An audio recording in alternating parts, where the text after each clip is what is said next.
Welcome to Washington Hospital Today, dedicated to informing residents about healthcare topics and issues. Through programs featuring community forums and free health and wellness classes, our goal is to empower community members with the information needed to make informed health decisions. Washington Hospital has been providing health care to the residents of the Washington Township Healthcare District for the past 60 years.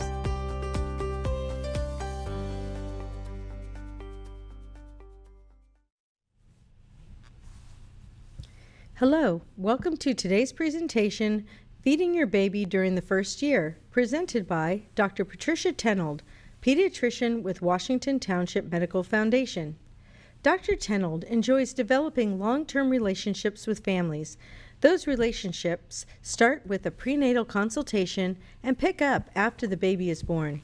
As a pediatrician, this is one of her favorite times. A newborn's parents really appreciate the teaching she can offer, and she enjoys being a part of such a special time in a family's life. Dr. Tenold's relationships with her patients and families continues from birth into child's late teens and beyond. Please welcome Dr. Patricia Tenold. Hi there, I'm Patty Tenold. Thank you for having me today.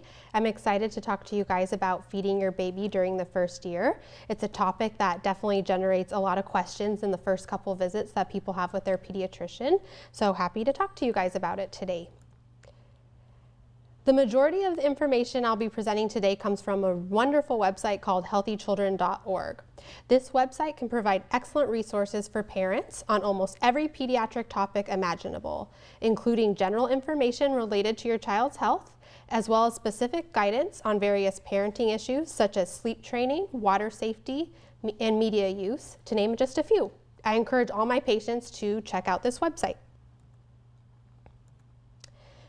So first, let's talk about breastfeeding. The American Academy of Pediatrics, also abbreviated as the AAP, recommends that babies consume only breast milk for about the first 6 months, and breastfeeding plus complementary foods, also known as solid foods, after 6 months. Breastfeeding helps build and support an infant's immune system and contains great antibodies that can help a little baby fight infection. It sets the stage for a protective and balanced immune system that can help recognize and fight infections and other diseases even after breastfeeding ends. There's even evidence that nursing mothers who are vaccinated against COVID-19 can pass antibodies to the virus to the babies through breast milk. Breast milk has probiotic factors which support the immune system and serve as a nutrient source for healthy bacteria in the body. This plays a lifelong role in not only preventing infection, but also decreases the risk of allergies, asthma, obesity, eczema, tooth decay, and other chronic diseases such as diabetes, Crohn's, and ulcerative colitis. Additionally, breastfed babies are less likely to get illnesses such as ear infections, vomiting, diarrhea, pneumonia, urinary tract infections, and certain types of meningitis, which is an infection of the protective tissue surrounding the brain. Research also shows that children who nurse for more than 6 months are less likely to develop childhood leukemia and lymphoma. This is likely because these types of cancers are affected by disruptions to the immune system early on. Furthermore, breastfeeding can reduce risks of sudden infant death syndrome, also known as SIDS, by up to 64%, and overall infant death risks by as much as 40%. Studies also link breastfeeding with higher IQ scores. Breastfeeding offers benefits for the mom as well, including reduced risks of diabetes, high blood pressure, and breast and ovarian cancer. Additionally, breastfeeding supports maternal-child bonding, releases hormones that promote healthy parenting behavior, and can return the uterus to its pre-pregnancy size faster. Who should not breastfeed? So luckily, there are not many medical contraindications to breastfeeding. Babies with a condition called galactosemia should not breastfeed, and moms with HIV who live in the United States should not breastfeed due to the risk of passing this infection to their child. But for everyone else, it is normally okay to breastfeed. A common question I often get as a pediatrician is, how often should my newborn eat? Newborns should nurse whenever they show signs of hunger, and this usually will be approximately 8 to 12 times every 24 hours. Every parent and baby is different, so just remember that the amount of time you nurse and how frequently you nurse will be different as well. It is important to learn and follow your infant's hunger cues. Common hunger cues in babies are licking their lips, sticking their tongue out, hands by the mouth, opening the mouth, sucking on everything, and fussiness or crying, which is often a late sign, so you want to try to feed them before we get to that step. Of note, this may be different for premature infants or infants with certain medical conditions, so always follow your doctor's advice when discharged from the hospital. They will help give you a guide on how often to feed your baby. When should you introduce the bottle to a breastfed infant? We usually recommend this at around 3 to 4 weeks of age. We have moms pump about 2 to 3 times a week and give express breast milk in a bottle. Learning to drink from a bottle is a skill that an infant needs to learn early. If they don't learn it early, sometimes they might never take the bottle, which can make things stressful if a mom has to be away from the baby or go back to work. Introducing the bottle works best if given by someone other than the breastfeeding mom in a place that's different from where the infant usually breastfeeds. This way the infant will not have cues to seek out or look for the breast. This is a great time to enlist the aid of your partner or other loved one, like a grandparent, who has been eager to hold and feed the baby. During the first few attempts, have this person offer about half an ounce of breast milk an hour or two after a regular feeding. This is when your baby will be alert and motivated to eat, but not so hungry that they are upset and frantic. Realistically, exclusive breastfeeding is hard and is not always an option for all moms. Some moms struggle with latch or milk production, and some may choose not to breastfeed due to a personal preference. Additionally, some infants might struggle with weight gain early on and need formula supplementation. Whatever the reason, formula can also be a great source of nutrition for your baby. There are several basic types of infant formulas. Sometimes this can be overwhelming for parents because there's lots of options to buy at the store. But all formulas are regulated by the FDA, which helps them maintain strict safety standards. Most of the basic formulas are the formulas that we think about when we think of formula as cow's milk based. This accounts for 80% of formulas sold. And common brand names that you might be familiar with are like Similac or Enfamil. These formulas are iron fortified, which helps prevent iron deficiency, which can lead to anemia or low blood counts. There are also some extensively hydrolyzed formulas, so formulas that are a little more broken down, which can be easier for the babies to digest. Common brand names for these are Nutramigen or Alimentum. With these formulas, the protein content has already been broken down into smaller pieces, so it can be digested more easily. They can be beneficial for infants that have allergies or severe reflux, but they should only be given under the guidance of a pediatrician. So if you're thinking about switching your baby to Nutramigen or Alimentum, you should have a discussion with your pediatrician first. There are also lots of soy-based formulas out there, which I tend not to recommend usually because they can cause a lot of issues with constipation. And usually babies that can't tolerate cow's milk also can have issues with soy because there's a lot of cross-contamination with the allergies and the intolerance for those. Of note, it is extremely rare for babies to have a significant problem digesting and absorbing lactose, so a lot of parents worry about that, and it's very rare. For those infants that have a milk allergy, up to 50% of them are also sensitive to soy protein, so what I had said previously, and usually those infants have to be given the specialized formula like the Nutramigen or the Alimentum that we talked about earlier.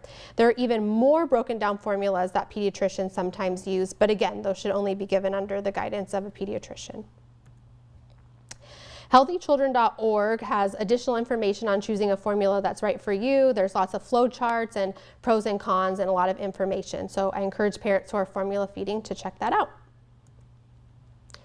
I often get asked the question, how much should my infant be taking at a certain age, and are they taking enough? And again, HealthyChildren.org has a great table of about approximately how much your child will take based on the age. It also has some information on ready to feed versus powdered formulas, as well as how to safely prepare baby formula with water and how to safely sterilize bottles. One last thing I wanted to briefly touch on before we move on to introducing solid foods, which a lot of parents get excited about, is how to mix powdered formula with water. So you want to be sure your water is from a safe source as directed by the state or local health department, which is usually tap water, but depending on where you live, that can change. If you are concerned or have a question about the safety of your tap water, you can always use boiled water or bottled water. Boiling the water prior to use is recommended for all infants under 3 months of age, premature infants, and infants with weakened immune systems. To do this, you want to bring cold tap water to a roiling boil for at least 1 minute, then cool the water to room temperature for no more than 30 minutes before using. Boiled water should always be tested to make sure it's not too hot prior to use. And remember, you always add the water to the bottle first and then the powder. Most formulas are a 2-to-1 ratio of water to scoops of formula, but there will always be instructions on the back of the formula can that you can check. Starting solids. So when can you start introducing solid foods to your baby? As discussed previously, for breastfed babies, this is usually around 6 months, and that's to promote the exclusive breastfeeding for 6 months. For formula-fed babies, this can be anywhere from 4 to 6 months. Readiness for solids depends on the individual child's rate of development, so you should always check with your pediatrician before introducing solids. Generally, pediatricians look for the following signs. Can they hold their head up? They should be able to sit in a high chair, a feeding seat, or an infant seat with good head control. Do they open their mouth when food comes their way? Are they watching you eat and reaching for your food? If so, they may be ready to start solids. What foods do you start with? I usually recommend starting with a single grain iron fortified cereal, usually oatmeal or barley. We no longer recommend rice cereal as it has been found to contain high levels of arsenic, and we'll talk more about that later. You want to start with approximately 2 tablespoons of cereal mixed with breast milk if you're breastfeeding, or formula if you're formula feeding. Initially, make the cereal runny so your infant can suck it off the spoon and get used to the new taste. After a few days, you can make it a bit thicker. Let your baby determine the quantity. They will let you know if they are full or want more. Gradually increase the amount of cereal that you give depending on what your baby seems to want. And generally, when they stop opening their mouth when you lift the spoon up or stop making eye contact with you, those can all be signs that they're done eating. After a week or so of iron fortified cereals, you can start adding in stage 1 and 2 fruits and vegetables. You want to feed your baby single ingredient foods once per day. Again, follow your baby's cues. A good start is usually about 1/4 of a jar per feeding. Some babies may want more. You can gradually increase depending on what your baby wants. Vegetables and fruits may be given at the same time as the cereal or at separate meals. You always want to feed your baby with a spoon. You never want to put food, including the oatmeal or barley cereal, into the bottle. Always give a new food for 3 to 5 days before adding another new food.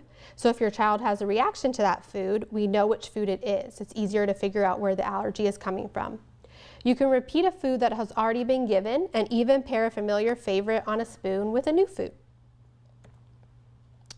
Once doing well with purees of single foods, soft table food, soft finger foods, and meat can be added. I have some examples listed here. So for soft table foods, some good examples are lentils, refried beans, tofu, pureed meats, or full-fat yogurt. Once your baby's getting to soft finger foods, they can do cubes of cooked potato without the skin, soft pieces of banana, soft pieces of avocado, seedless watermelon, and cooked pasta. Once your baby has a nice pincer grasp, which usually happens around 8 to 9 months, and this is a pincer grasp right here with your index and your thumb, you can try adding some plain Cheerios. If your baby's having a hard time with the dryness of the Cheerios, you can also soak them in a little bit of milk first to soften, and grated cheeses are all great options to give your baby. It's okay to give your baby meats as long as they're well cooked and ground into small pieces, and you want to be sure it doesn't contain any bones. Feel free to mix the pureed meats with favorite fruits or vegetables because sometimes pureed meats don't always have the best taste, so that will make it a little more palatable. When you get to the soft finger foods, you start with just a few pieces and then add more. Give your baby an opportunity to self-feed, so I think as parents there's a big temptation to put everything in their mouth, but experiment putting it on their tray and letting them feed themselves. And it's really important to all sit down and have meals together so your baby can eat at the same time you're eating. Allergenic foods. So introduction of allergenic foods is a common question we get as pediatricians. The most recent allergy guidelines suggest that starting highly allergenic foods such as milk, eggs, seafood, and nut butters at 6 to 9 months can help prevent an allergy to these foods. Please let your pediatrician know if there is a strong family history of allergy to any of these foods so that they can best guide you. And then additionally, before you introduce peanuts, you should discuss with your pediatrician, because babies with a severe eczema allergy or egg allergy should not have peanut introduction before being tested for a peanut allergy. So those would be the 2 exceptions to introducing these foods at home. Possible allergic symptoms can include worsening skin rash, severe gas, respiratory problems, vomiting, diarrhea, and blood in the stool. What foods should you avoid? Foods that are choking hazards, such as whole nuts, chunks of peanut butter, popcorn, hard candy, whole grapes, uncut hot dogs, seeds such as sunflower or pumpkin seeds, and raw vegetables should be avoided. Whole milk as a source of milk until 12 months of age should be avoided, but it's okay to do small sips of whole milk. Yogurt and cheese are okay as well. Honey or corn syrup should be avoided, as these could contain spores that can cause infant botulism. Infant botulism can lead to paralysis of the muscles and death in the first year, so it should be avoided. Cooked products that contain honey should be avoided as well. You don't want to home prepare beets, turnips, spinach, carrots, or collard greens, because these contain high amounts of nitrates, a chemical which can cause anemia or low blood counts. The baby food companies are aware of this, and they have a special screening process that helps either take it out or avoid foods that are high in nitrates when they're processing these. Avoid giving fruit juice, as it is very sweet, not good for their teeth, and not as nutritious as fresh fruit. An exception to this might be if your child has constipation, because fruit juice can help soften the stools. Discuss with your doctor if this is the case. There has been a lot of attention lately on heavy metals and baby food, which is a very important topic. There was a great article put out by CNN Health in August of 2022 that provides a chart of foods to avoid / offer sparingly, as well as ways to help reduce heavy metal exposure. For those of you who are interested, you can check out the full article online, and the link will be on my reference page. After 6 months of age, you can try giving small amounts of breast milk or formula, if your baby gets formula, and water in a sippy cup. That way your baby can get used to drinking from a sippy cup. Ideally, your baby should come off the bottle between 12 to 15 months of age, and you can use a sippy, a straw, or an open cup, depending on what your child likes. I often get asked the question, can I give my baby water? Breast milk and or formula will provide most of the fluid that your baby needs in the first year, but you can do up to 8 ounces of water in a sippy, straw, or open cup once they start taking solids regularly. Some babies really enjoy this, especially now that the weather is getting warmer. If you live in an area where the water is fluorinated, drinking water will also help prevent cavities. If you are curious or you have more questions about how to transition from a bottle to a cup, HealthyChildren.org has a great article with numerous tips and tricks that I would encourage you to read through. A few things to remember. Feeding time is a learning time for you and your baby. Be patient and attentive to your baby's needs, and let your baby guide you. Prepare the area before you start. Feeding time is very fun but messy, so make sure you have a bib, extra spoons, moist towel, things like that to clean up the area. You want to place small amounts of food in a dish. Any food that remains in the dish at the end of the feeding session should be discarded. Remember that starting solids is a gradual process, and initially your baby will still be getting most of their nutrition from either breast milk or formula. Take cues from your baby. Don't force your baby to eat. Forcing them to eat can cause them to have a negative experience and can lead to real feeding problems later on. If needed, if they're not taking to solids initially, go back to breast or bottle feeding for a little bit and then try again. Good eating habits start early. You want to encourage family meals from the first feeding. When you can, your whole family should eat together. So research suggests that having dinner together as a family, free from screens on a regular basis, can have positive effects on the development of children. And with that, my talk comes to a close today. I want to thank you all for listening. As promised, here is my reference slide, and the link to the CNN article on heavy metals in baby food is at the bottom, and I'll open it up to any questions. Thank you, Dr. Tenold. We do have some questions. The first question are, what are your thoughts on homemade baby food versus store-bought? Great question. And the CNN article that's at the bottom of that slide also talks about that a lot as well. A lot of people feel like homemade is safer in terms of heavy metal exposure than store-bought, but that's actually not the case. So they did a study, and store-bought food versus food made from home had the same amount of heavy metals in the foods. And that's because the heavy metals are coming from the actual fruits and vegetables themselves. So whether you puree them at home or buy them from a jar in the store, it doesn't matter. It's the same exposure. So I usually tell families, do what works for you. If you have time to puree food at home and you want to experiment with different recipes, go for it. If you're a busy parent that has figuring out the working schedule of going back to work and you have a lot going on your plate, there's nothing wrong with buying baby food from the store. Great, thank you. The next question we have is, does my baby need vitamin supplements? Great question. That's a question I get a lot, is does my baby need a multivitamin? Usually the only vitamin supplement that we recommend for babies is vitamin D. Breast milk is awesome for everything, except for whatever reason vitamin D doesn't pass through very well. So breastfed babies will always recommend vitamin D supplementation, and they make baby vitamin D drops. Formula-fed babies actually need vitamin D as well until they're getting at least 32 ounces of formula a day. So once they're getting 32 ounces of formula in a day, they're meeting their vitamin D requirement. Most babies do not need additional multivitamins or iron, with the exception sometimes premature babies we supplement. So check with your pediatrician to see if they need any additional vitamins, but most babies just need vitamin D. Okay. Our last question is it okay to give my baby fruit juice?